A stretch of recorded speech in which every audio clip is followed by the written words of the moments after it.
211 साथी हैं जो बीजापुर के स्वास्थ्य व्यवस्था को बना के रखे हुए हैं। और आप कर्तव्य की बात करते हैं, कोरोना काल में किसने काम किया? लगभग बड़ी जिम्मेदारी के साथ कहना चाहता हूं 1000 संविदा कर्मचारियों ने अपनी शहादत दी है। उसके बाद भी हम लोगों ने आंदोलन नहीं किया, क्योंकि उस समय कर्तव्य था। हमें पता था कि हम छत्तीसगढ़ के नागरिक, हमारा कर्तव्य क्या है।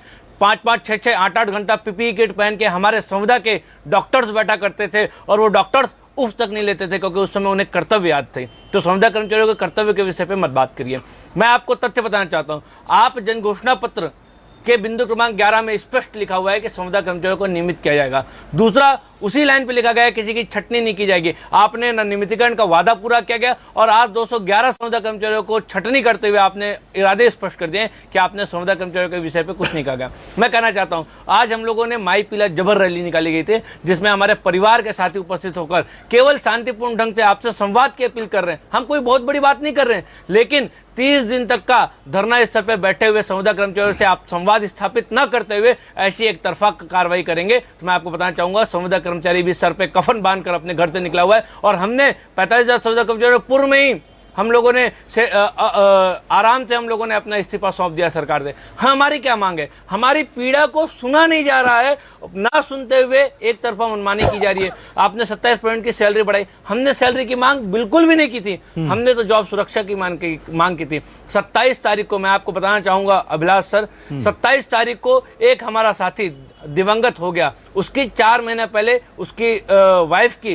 प्रसव पीड़ा के दौरान मृत्यु हो गई थी, और 27 तारीख को उसकी मृत्यु हो गई। मान के चलिए 4 महीने में उनके माँ और बाप दोनों चले गए इस परिवार से। 4 महीने की छोटी सी बच्ची है, क्या उस बच्ची को अनुकंपा नियुक्ति मिलेगी?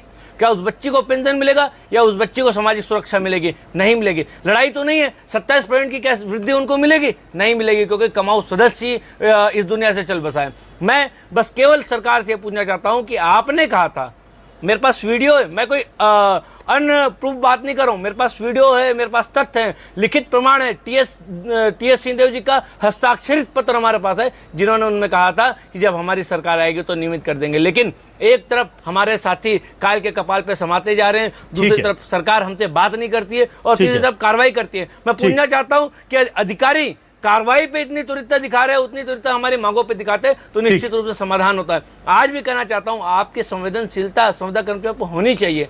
हम 30 दिन से आंदोलन पर बैठे हुए हैं और केवल संवाद की बात कर रहे हैं। ठीक है, हम नियमितीकरण नहीं, संवाद की बात कर रहे हैं। आप संवाद तक नहीं कर पा रहे हैं, तो ये दर्द हमारे ऊपर। सूरज जी ठीक है, मैं सत्यम शुक्ला जी के पास आना चाहूंगा, नेता अनियमित कर्मचारी है। मेरा यह मानना है कि अगर बीजापुर या किसी भी जिले में स्थिति खराब थी, इमरजेंसी सेवाओं को बहाल करना जरूरी था, तो कम से कम इतना बड़ा एक्शन लेने से पहले एक बार इन कर्मचारियों से जाके पूछ लेते, इन्हें बोल देते कि भैया उस जिले में दिक्कत ज्यादा हो गई है, बाढ़ बारिश से वहां पर डायरिया फैल गया, लोगों की मौत हो रही है, कम से कम उस जिले के लोग चले जाएं काम पर।